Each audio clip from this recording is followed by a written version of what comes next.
ನಮಸ್ಕಾರ ಸ್ನೇಹಿತರೆ, ನಮ್ಮ ಮೈಥಾಲಜಿ ಮೀಟ್ಸ್ ಮೀ ಚಾನೆಲ್ಗೆ ನಿಮಗೆಲ್ಲರಿಗೂ ಹೃತ್ಪೂರ್ವಕ ಸ್ವಾಗತ.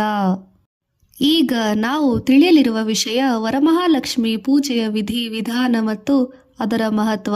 2026 ಆಗಸ್ಟ್ನಲ್ಲಿ ಬರುವ ವರಮಹಾಲಕ್ಷ್ಮಿ ಹಬ್ಬದ ಮಹತ್ವವನ್ನು ತಿಳಿಯೋಣ ಬನ್ನಿ. ನಮ್ಮ ಸನಾತನ ಧರ್ಮದಲ್ಲಿ ಪ್ರತಿಯೊಂದು ಹಬ್ಬಕ್ಕೂ ಒಂದು ಆಳವಾದ ಅರ್ಥವಿದೆ. ಹಬ್ಬ ಎಂದರೆ ಕೇವಲ ಹೊಸ ಬಟ್ಟೆ ಧರಿಸುವುದು ಅಲ್ಲ, ಸಿಹಿ ತಿಂಡಿ ತಯಾರಿಸುವುದು ಅಥವಾ ಪೂಜೆ ಮಾಡುವುದು ಹಾಗೂ ದೇವರಿಗೆ ನೈವೇದ್ಯ ಅರ್ಪಿಸುವುದು ಇಷ್ಟಕ್ಕೆ ಸೀಮಿತವಾಗಿಲ್ಲ. ಹಬ್ಬ ಎಂದರೆ ನಮ್ಮ ಪೂರ್ವಜರು ನಮಗೆ ಕೊಟ್ಟಿರುವ ಗೂಢ ಜ್ಞಾನವನ್ನು ಮತ್ತೆ ನೆನಪಿಸಿಕೊಳ್ಳುವ ದಿನ. ನಮ್ಮ ಕುಟುಂಬದ ಮೌಲ್ಯಗಳನ್ನು ಮುಂದಿನ ಪೀಳಿಗೆಗೆ ಕಲಿಸುವ ಸುದಿನ. ನಮ್ಮ ಜೀವನದಲ್ಲಿ ಧರ್ಮದಲ್ಲಿ 4 ಪ್ರಕಾರಗಳು: ಕಾಮ, ಮೋಕ್ಷ, ಅರ್ಥ. ಧರ್ಮ, ಅರ್ಥ, ಕಾಮ, ಮೋಕ್ಷ. ಭಕ್ತಿ ಮತ್ತು ಕೃತಜ್ಞತೆ, ವಿನಯತೆ, ಸ್ನೇಹ ಮತ್ತು ಸೌಹಾರ್ದತೆಯನ್ನು ಪುನಃ ಸ್ಥಾಪಿಸುವ ದಿನವೂ ಹೌದು. ಅಂತಹ ಪವಿತ್ರ ಹಬ್ಬಗಳಲ್ಲಿ ಒಂದಾದ ವರಮಹಾಲಕ್ಷ್ಮಿ ವ್ರತವೂ ಹೌದು. 2026 ಆಗಸ್ಟ್ 21 ಶುಕ್ರವಾರದಂದು ವರಮಹಾಲಕ್ಷ್ಮಿ ವ್ರತವನ್ನು ಭಕ್ತಿ ಭಾವದಿಂದ ಆಚರಿಸಲಾಗುತ್ತದೆ. ಲಕ್ಷ್ಮಿ ಎಂದರೆ ಕೇವಲ ಹಣವಲ್ಲ. ಲಕ್ಷ್ಮಿ ಎಂದರೆ ಶ್ರೀ, ಮಂಗಳ, ಸೌಭಾಗ್ಯ, ಸಮೃದ್ಧಿ, ಧಾನ್ಯ, ಆರೋಗ್ಯ, ಜ್ಞಾನ, ಧೈರ್ಯ, ಶಾಂತಿ ಮತ್ತು ಜೀವನವನ್ನು ಅಷ್ಟಲಕ್ಷ್ಮಿ ಸ್ವರೂಪದಲ್ಲಿ ಸುಂದರಗೊಳಿಸುವ ದೈವಿಕ ಶಕ್ತಿ ಸ್ವರೂಪ. ಅದಕ್ಕಾಗಿಯೇ ನಮ್ಮ ಹಿರಿಯರು ಒಳ್ಳೆ ಘಟನೆ ನಡೆದಾಗ ಲಕ್ಷ್ಮೀನಾರಾಯಣ ಸ್ವರೂಪ ಮನೆಗೆ ಅತಿಥಿಯಾಗಿ ಬಂದರು ಎಂದು ಹೇಳುತ್ತಿದ್ದರು. ಅದರ ಅರ್ಥ ಕೇವಲ ಗುಣ ಅಥವಾ ಒಳ್ಳೆಯ ದಿನ ಬಂದಿತು ಎಂದಲ್ಲ, ಒಳ್ಳೆಯ ಆರೋಗ್ಯ, ಒಳ್ಳೆಯ ರೀತಿಯಲ್ಲಿ ನಡೆದುಕೊಂಡರು ಎಂದರ್ಥ. ಮನೆಯಲ್ಲಿ ಜಗಳ ಕಡಿಮೆಯಾದಾಗ, ಮಕ್ಕಳು ವಿದ್ಯೆಯಲ್ಲಿ ಮುಂದುವರಿದಾಗ ಕುಟುಂಬದಲ್ಲಿ ಸಂತೋಷ ಹೆಚ್ಚಾಗುತ್ತದೆ. ಮನೆಯಲ್ಲಿ ಎಲ್ಲರೂ ಹಂಚಿಕೊಂಡು ಸ್ನೇಹ ಸೌಹಾರ್ದತೆಯಿಂದ ಇದ್ದಾಗ ಕುಟುಂಬದ ಶಕ್ತಿ ಹೆಚ್ಚಾಗುತ್ತದೆ. ಬಂಧುತ್ವ, ಬಾಂಧವ್ಯ ನಡುವೆ ಸಂಬಂಧಗಳು ಗಟ್ಟಿಯಾಗುತ್ತದೆ.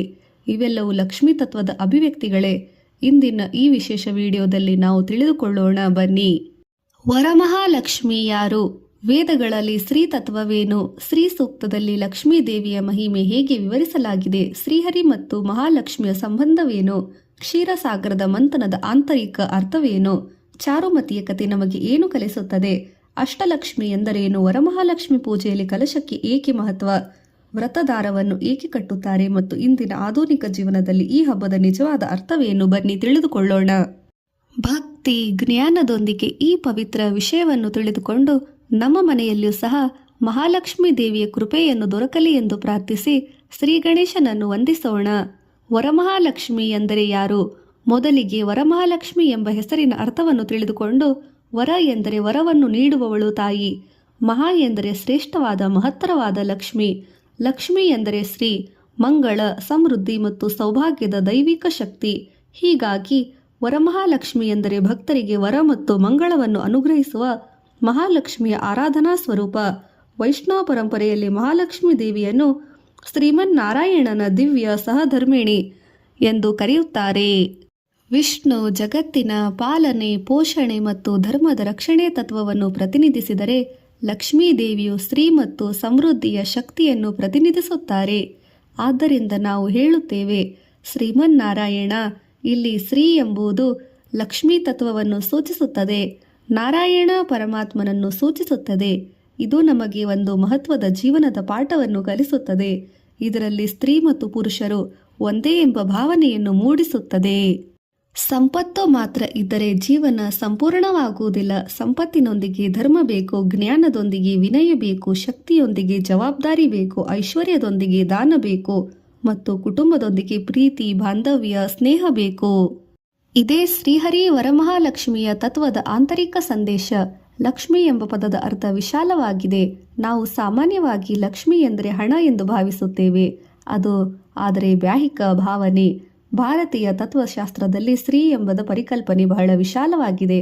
ಒಂದು ಮನೆಯಲ್ಲಿ ಹೆಣ್ಣು ಮಗು ಇದ್ದರೆ ಅದು ಸ್ತ್ರೀ, ಆರೋಗ್ಯ ಇದ್ದರೆ ಅದು ಸ್ತ್ರೀ, ಜ್ಞಾನವಿದ್ದರೆ ಅದು ಸ್ತ್ರೀ, ಸಂತೋಷವಿದ್ದರೆ ಅದು ಸ್ತ್ರೀ ಇದ್ದರೆ ಅದು ಒಬ್ಬರಿಗೊಬ್ಬರು ಸಹಾಯ ಮಾಡುವ ಕುಟುಂಬದಲ್ಲಿ ಮನಃಶಾಂತಿ ಇದ್ದರೆ ಅದು ಸ್ತ್ರೀ. ಆದ್ದರಿಂದ ಮಹಾಲಕ್ಷ್ಮಿಯನ್ನು ಪೂಜಿಸುವಾಗ ನನಗೆ ಇನ್ನಷ್ಟು ಹಣ ಕೊಡು ಎಂದು ಪ್ರಾರ್ಥನೆಗಿಂತ ನಮ್ಮ ಜೀವನದಲ್ಲಿ ಧರ್ಮಪೂರ್ಣವಾದ ಸಮೃದ್ಧಿ ಇರಲಿ, ಧರ್ಮದಲ್ಲಿ ನಡೆಯುವಂತಾಗಲಿ ಎಂಬ ಪ್ರಾರ್ಥನೆ ಹೆಚ್ಚು ಆಳವಾಗಿದೆ.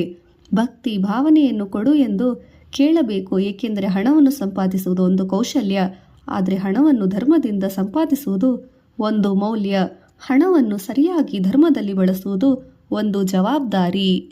ಲಕ್ಷ್ಮೀ ತತ್ವದ ಪ್ರಾಚೀನ ವೈದಿಕ ಹಿನ್ನೆಲೆ ಬಹಳ ಮಹತ್ವದಾಗಿದೆ. ವಿಶೇಷವಾಗಿ ಶ್ರೀ ಸೂಕ್ತ ಲಕ್ಷ್ಮೀ ಆರಾಧನೆ ಪ್ರಮುಖ ವೈದಿಕ ಸ್ತೋತ್ರವಾಗಿದೆ. ಶ್ರೀ ಸೂಕ್ತದಲ್ಲಿ ಲಕ್ಷ್ಮೀ ದೇವಿಯನ್ನು ಪ್ರಕಾಶಮಾನ, ಮಂಗಳ, ಪವಿತ್ರವಾಗಿ ಸಮೃದ್ಧಿ ನೀಡುವ ಪವಿತ್ರಮಯ ಶಕ್ತಿಯಾಗಿ ಸ್ತುತಿಸಲಾಗಿದೆ.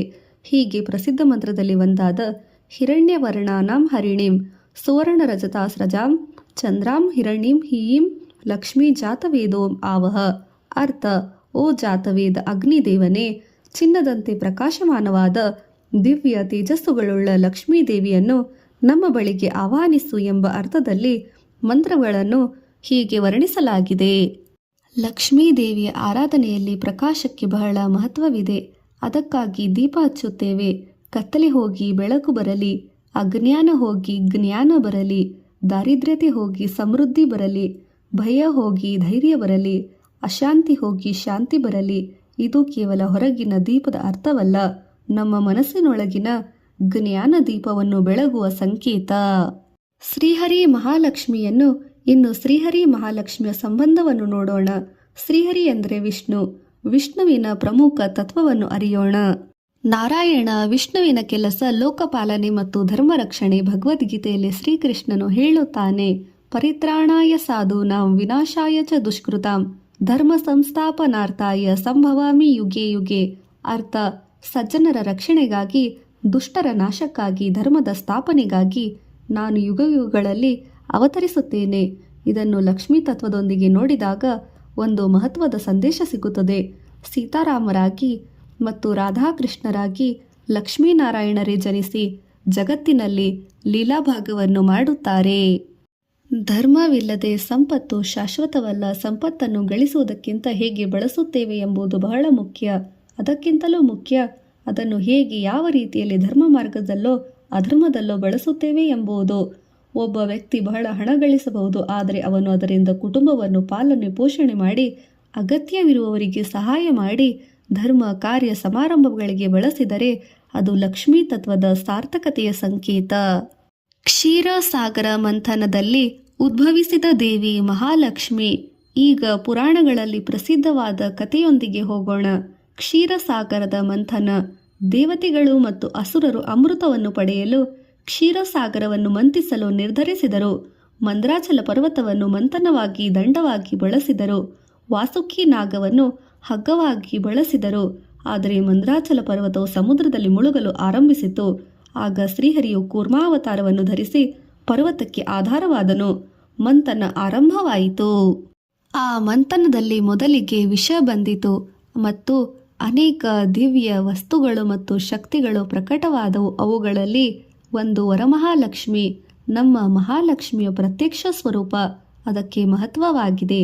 ಮಹಾಲಕ್ಷ್ಮಿ ಪ್ರತ್ಯಕ್ಷಳಾದಾಗ ಅವಳು ಶ್ರೀಹರಿಯನ್ನು ವರೆಸಿಕೊಂಡಳು ಎಂಬುದು ಪೌರಾಣಿಕ ಪರಂಪರೆಯಲ್ಲಿ ಪ್ರಸಿದ್ಧವಾದ ಈ ಕಥೆಯನ್ನು ಕೇವಲ ಒಂದು ಅದ್ಭುತ ಕಥೆಯಾಗಿ ನೋಡಬಾರದು. ಇದರೊಳಗೆ ಜೀವನದ ದೊಡ್ಡ ರಹಸ್ಯ ತತ್ವವು ಅಡಗಿದೆ. ಮಂಥನ ಎಂದರೆ ವಿಚಾರ. ನಮ್ಮ ಜೀವನದಲ್ಲಿ ಪ್ರತಿದಿನ ಮಂಥನ ನಡೆಯುತ್ತದೆ. ಒಂದು ಕಡೆ ಆಸೆ, ಇನ್ನೊಂದು ಕಡೆ ಕರ್ತವ್ಯ, ಜವಾಬ್ದಾರಿ. ಒಂದು ಕಡೆ ಕೋಪ, ಇನ್ನೊಂದು ಕಡೆ ಶಾಂತಿ. ಒಂದು ಕಡೆ ಲೋಭ, ಇನ್ನೊಂದು ಕಡೆ ದಾನ. ಒಂದು ಕಡೆ ಅಹಂಕಾರ, ಇನ್ನೊಂದು ಕಡೆ ವಿನಯ. ಈ ಒಳಗಿನ ಮನಸ್ಸಿನ ಮಂಥನದಲ್ಲಿ ನಾವು ಯಾವ ಮಾರ್ಗವನ್ನು ಆಯ್ಕೆ ಮಾಡುತ್ತೇವೆಯೋ ಎಂಬುದು ನಮ್ಮ ಜೀವನದಲ್ಲಿ ಗುಣವನ್ನು ನಿರ್ಧರಿಸುತ್ತದೆ. ಹೀಗೆ ಕ್ಷೀರಸಾಗರ ಮಂಥನ ನಮಗೆ ಹೇಳುವುದು, ಕಷ್ಟ ಬಂದಾಗ ಹಿಂದೆ ಸರಿಯಬೇಡಿ. ಮಂಥನದ ನಂತರ ಅಮೃತ, ಪರಿಶ್ರಮದ ನಂತರ ಪರಿಶ್ರಮ ಮಾಡಿ ಫಲ, ಧರ್ಮದ ನಂತರವೇ ನಿಜವಾದ ಶ್ರೀ ಬರುತ್ತದೆ. ಚಾರುಮತಿ ಕತೆ. ಈಗ ವರಮಹಾಲಕ್ಷ್ಮಿ ವ್ರತದೊಂದಿಗೆ ಜನಪ್ರಿಯವಾಗಿ ಸಂಬಂಧಿಸಿದ ಚಾರುಮತಿ ಕಥೆಯನ್ನು ನೋಡೋಣ. ಪೌರಾಣಿಕ ಪರಂಪರೆಯಲ್ಲಿ ಕಥನದಲ್ಲಿ ಚಾರುಮತಿ ಎಂಬ ಸ್ತ್ರೀಯು ತಮ್ಮ ಪತಿಯನ್ನು ಕುಟುಂಬದ ಬಗ್ಗೆ ಭಕ್ತಿ, ಶ್ರದ್ಧೆ ಮತ್ತು ಕರ್ತವ್ಯ ನಿಷ್ಠೆಯನ್ನು ಹೊಂದಿದ್ದಳು. ಹೀಗೆ ಸಂಪೂರ್ಣ ಜೀವಮಾನದಲ್ಲಿ ಒಂದು ಸಂದರ್ಭದಲ್ಲಿ ಚಾರುಮತಿಗೆ ಮಹಾಲಕ್ಷ್ಮೀ ದೇವಿಯು ಅವಳಿಗೆ ಸ್ವಪ್ನದಲ್ಲಿ ದರ್ಶನ ನೀಡಿ ತನ್ನನ್ನು ಭಕ್ತಿ ಭಾವದಿಂದ ಆರಾಧಿಸುವಂತೆ ಸೂಚಿಸಿದಳು ಎಂಬುದು ಕಥೆಯ ಸಾರಾಂಶ. ಹೀಗೆ ಚಾರುಮತಿ ದೇವಿಯು ಸೂಚನೆಯಂತೆ ಗೌರವಿಸಿ ವ್ರತವನ್ನು ಆಚರಿಸಲು ಸಿದ್ಧಳಾದಳು. ಅವಳು ಇತರ ಮಹಿಳೆಯರನ್ನು ಕರೆದು ಮುತ್ತೈದೆಯರನ್ನು ಕರೆಸಿ ಪೂಜೆಯಲ್ಲಿ ಭಾಗವಹಿಸಿದಳು. ಭಕ್ತಿ ಭಾವದಿಂದ ಪೂಜೆ ನಡೆಯಿತು. ವ್ರತ, ಪೂಜೆ, ಕಥೆ ಮತ್ತು ದೇವಿಯ ಸ್ಮರಣೆಯ ಫಲವಾಗಿ ಅವರಿಗೆ ಮಂಗಳ ಮತ್ತು ಸಮೃದ್ಧಿ ದೊರೆಯಿತು ಎಂಬುದು ಕಥೆಯ ನಂಬಿಕೆ. ಆದರೆ ಈ ಕಥೆಯ ನಿಜವಾದ ಸೌಂದರ್ಯದ ಅರ್ಥ ಗೊತ್ತೇ? ಅವಳು ಒಬ್ಬಳೇ ಪೂಜೆ ಮಾಡಲಿಲ್ಲ. ಅವಳು ಮುತ್ತೈದೆ ಮಹಿಳೆಯರು ಇತರರನ್ನು ಸೇರಿಸಿಕೊಂಡಳು, ಅಂದರೆ ಭಕ್ತಿಯಿಂದ ಹಂಚಿಕೊಂಡಳು, ಮಂಗಳವನ್ನು ಹಂಚಿಕೊಂಡಳು, ಸಂತೋಷವನ್ನು ಹಂಚಿ ಇದು ನಮ್ಮ ಭಾರತೀಯ ಸಂಸ್ಕೃತಿಯ ಪ್ರಮುಖ ಗುಣದಲ್ಲಿ ಒಂದು ಎಂದು ನಿರ್ಧರಿಸಿದಳು. ನಮ್ಮ ಹಬ್ಬಗಳು ನಾನು ಎಂಬುದು ಕಡಿಮೆ ಮಾಡಿ ನಾವು ಎಂಬ ಭಾವನೆಯನ್ನು ಹೆಚ್ಚಿಸುತ್ತದೆ. ಇದು ಕುಟುಂಬದಲ್ಲಿನ ಬಂಧುತ್ವ ಬಾಂಧವ್ಯವನ್ನು ಹೆಚ್ಚಿಗೆ ಮಾಡುತ್ತದೆ. ಅಷ್ಟಲಕ್ಷ್ಮಿ ತತ್ವ. ಅಷ್ಟಲಕ್ಷ್ಮಿ ಎಂದರೆ ಲಕ್ಷ್ಮೀ ದೇವಿಯ 8 ರೂಪಗಳ ಪರಿಕಲ್ಪನೆ. ವಿವಿಧ ಪರಂಪರೆಗಳಲ್ಲಿ ಹೆಸರುಗಳ ಮತ್ತು ಕ್ರಮಗಳ ಸ್ವಲ್ಪ ವ್ಯತ್ಯಾಸಗಳಿಸಿದರೂ ಸಾಮಾನ್ಯವಾಗಿ ಮೊದಲನೇದಾಗಿ ಆದಿಲಕ್ಷ್ಮಿ, ಮೂಲ, ಶ್ರೀಲಕ್ಷ್ಮಿ ಎನ್ನುತ್ತಾರೆ. ಧಾನ್ಯಲಕ್ಷ್ಮಿ, ಧಾನ್ಯ, ಆಹಾರ, ಸಮೃದ್ಧಿಯ ಸಂಕೇತ. ಅನಂ ಬ್ರಹ್ಮ ಎಂಬ ಗೌರವ ಭಾವ ನಮ್ಮ ಸಂಸ್ಕೃತಿಯಲ್ಲಿ ಕಂಡುಬರುತ್ತದೆ. ಮೂರನೆಯದಾಗಿ ಧೈರ್ಯಲಕ್ಷ್ಮಿ, ಕಷ್ಟದ ಸಮಯದಲ್ಲಿ ಧೈರ್ಯ ನೀಡುವ ಶಕ್ತಿ. ನಾಲ್ಕನೆಯದು ಗಜಲಕ್ಷ್ಮಿ, ರಾಜಸ, ಐಶ್ವರ್ಯ ಮತ್ತು ಮಂಗಳದೊಂದಿಗೆ ಸಂಬಂಧಿಸಿದ ಲಕ್ಷ್ಮೀ ರೂಪ. ಐದನೆಯದು ಸಂತಾನಲಕ್ಷ್ಮಿ, ಸಂತಾನ ಮತ್ತು ಕುಟುಂಬದ ವೃದ್ಧಿಯ ಆಶೀರ್ವಾದದೊಂದಿಗೆ ಸಂಬಂಧಿಸಿದ ರೂಪ. ಆರನೆಯದಾಗಿ ವಿಜಯಲಕ್ಷ್ಮಿ, ಧರ್ಮಪೂರ್ಣ ಕಾರ್ಯಸ್ವರೂಪದಲ್ಲಿ ವಿಜಯವನ್ನು ನೀಡುವ ಶಕ್ತಿ. ಏಳನೆಯದಾಗಿ ವಿದ್ಯಾಲಕ್ಷ್ಮಿ, ಜ್ಞಾನ ಮತ್ತು ವಿದ್ಯೆಯ ಸಮೃದ್ಧಿ, ಇದು ಬಹಳ ಮುಖ್ಯ. ಎಂಟನೆಯದಾಗಿ ಧನಲಕ್ಷ್ಮಿ, ಭೌತಿಕ ಸಂಪತ್ತಿನ ಸಮೃದ್ಧಿಯ ರೂಪ. ಸಮೃದ್ಧಿ ಎಂದರೆ ಕೇವಲ ಹಣ ಐಶ್ವರ್ಯವಲ್ಲ, ಜ್ಞಾನ, ಸಂಪತ್ತು, ಆರೋಗ್ಯ, ಆಹಾರ, ಧೈರ್ಯ, ಕುಟುಂಬದ ಬಂಧು ಬಾಂಧವ್ಯ, ಸಂಪತ್ತು. ವರಮಹಾಲಕ್ಷ್ಮಿ ಪೂಜೆಯ ತಯಾರಿ. ಇನ್ನು ಪೂಜೆಯ ತಯಾರಿ ಮತ್ತು ಸಾಮಾನ್ಯ ಆಚರಣೆ ಎಂದರೆ ಕುಟುಂಬದ ಪ್ರದೇಶ ಮತ್ತು ಸಂಪ್ರದಾಯಕ್ಕೆ ಅನುಗುಣವಾಗಿ ವಿಧಾನಗಳಲ್ಲಿ ವ್ಯತ್ಯಾಸ ಇರಬಹುದು. ಆದ್ದರಿಂದ ನಿಮ್ಮ ಕುಟುಂಬದ ಆಚಾರ ವಿಚಾರ ಪುರೋಹಿತರ ಮಾರ್ಗದರ್ಶನಕ್ಕೆ ಆದ್ಯತೆ ನೀಡಿ. ಮನೆಯಲ್ಲಿ ಶುದ್ಧೀಕರಣ. ಹೊರಗಿನ ಮನೆಯನ್ನು ಸ್ವಚ್ಛಗೊಳಿಸಿ ಹೊರಗಿನಲ್ಲಿ ಒಳಗಿನಲ್ಲಿ ಮನಸ್ಸನ್ನು ಸ್ವಚ್ಛಗೊಳಿಸಬೇಕು. ಭಕ್ತಿ ಭಾವದಿಂದ ವರಮಹಾಲಕ್ಷ್ಮಿಯನ್ನು ಧ್ಯಾನಿಸಿ ಆರಾಧಿಸಬೇಕು. ಮೊದಲಿಗೆ ಕಲಶ ಸ್ಥಾಪನೆ. ಕಲಶವು ವರಮಹಾಲಕ್ಷ್ಮಿ ಪೂಜೆಯ ಪ್ರಮುಖ ಭಾಗವಾಗಿದೆ. ಸಂಪ್ರದಾಯಾನುಸಾರ ಕಲಶದಲ್ಲಿ ನೀರು, ಅಕ್ಷತೆ, ಅರಿಶಿನ, ನಾಣ್ಯ ಮತ್ತು ಇತರ ಶುಭ ದ್ರವ್ಯಗಳನ್ನು ಇಡಬಹುದು. ಮಾವಿನ ಎಲೆಗಳು ಇಟ್ಟು ಮೇಲೆ ತೆಂಗಿನಕಾಯಿಯನ್ನು ಇಟ್ಟು ಅದನ್ನು ವರಮಹಾಲಕ್ಷ್ಮಿಯ ರೂಪದಲ್ಲಿ ಅಲಂಕರಿಸುತ್ತೇವೆ. ಕಲಶದ ಅರ್ಥ ಬಹಳ ಸುಂದರ. ನೀರು ಜೀವನದ ಎಲೆಗಳು, ಜೀವನ ಶಕ್ತಿ, ಧಾನ್ಯ, ಅನ್ನ, ತೆಂಗಿನಕಾಯಿ ಸಮರ್ಪಣೆ. ವರಮಹಾಲಕ್ಷ್ಮಿ ಅಲಂಕಾರ ಮತ್ತು ಪೂಜೆ. ಮಹಾಲಕ್ಷ್ಮಿ ದೇವಿಯನ್ನು ಸೀರೆ, ಆಭರಣ, ಹೂವು, ಕುಂಕುಮ, ಅರಿಶಿಣ ಮತ್ತು ಇತರ ಶುಭ ವಸ್ತುಗಳಿಂದ ಅಲಂಕರಿಸಲಾಗುತ್ತದೆ. ಈ ಪ್ರಕಾರವಾಗಿ ಪ್ರಥಮ ಪೂಜ್ಯನಾದ ಗಣಪತಿಯನ್ನು ಪೂಜೆ ಮಾಡಿ ವರಮಹಾಲಕ್ಷ್ಮಿ ಸಮೇತ ನಾರಾಯಣನನ್ನು ಆಹ್ವಾನಿಸಿ ಸಂಪ್ರದಾಯಾನುಸಾರ ಷೋಡೋಪಚಾರ ಪೂಜೆ ಮಾಡಬೇಕು. ಆಶನ, ಪಾದ್ಯ, ಅರ್ಘ್ಯ, ಆಚಮನ, ಸ್ನಾನ, ವಸ್ತ್ರ, ಗಂಧ, ಅಕ್ಷತೆ, ಪುಷ್ಪ, ಧೂಪ, ದೀಪ, ನೈವೇದ್ಯ, ತಾಂಬೂಲ, ನಿರಾಜನ, ಪ್ರದಕ್ಷಿಣೆ ಮತ್ತು ನಮಸ್ಕಾರ. ಸ್ತ್ರೀ ಸೂಕ್ತ ಪಾರಾಯಣ, ಲಲಿತಾ ಸಹಸ್ರನಾಮ, ವಿಷ್ಣು ಸಹಸ್ರನಾಮ ಮಾಡಿ ಮನಸ್ಸನ್ನು ದೇವರ ಕಡೆಗೆ ತಿರುಗಿಸಬಹುದು. ಪರಸ್ಪರ ಗೌರವ, ಸ್ನೇಹ, ಮಂಗಳಾಶಯ ಮತ್ತು ಸಾಮಾಜಿಕ ಸಂಬಂಧವನ್ನು ಬಲಪಡಿಸುವುದು ಸಾಂಸ್ಕೃತಿಕ ಪರಂಪರೆ ಹಬ್ಬಗಳಲ್ಲಿ ಒಂದಾದ ವರಮಹಾಲಕ್ಷ್ಮಿ ಹಬ್ಬವೂ ಒಂದು. ನಿಮಗೆಲ್ಲರಿಗೂ ವರಮಹಾಲಕ್ಷ್ಮಿ ಹಬ್ಬದ ಹಾರ್ದಿಕ ಶುಭಾಶಯಗಳು.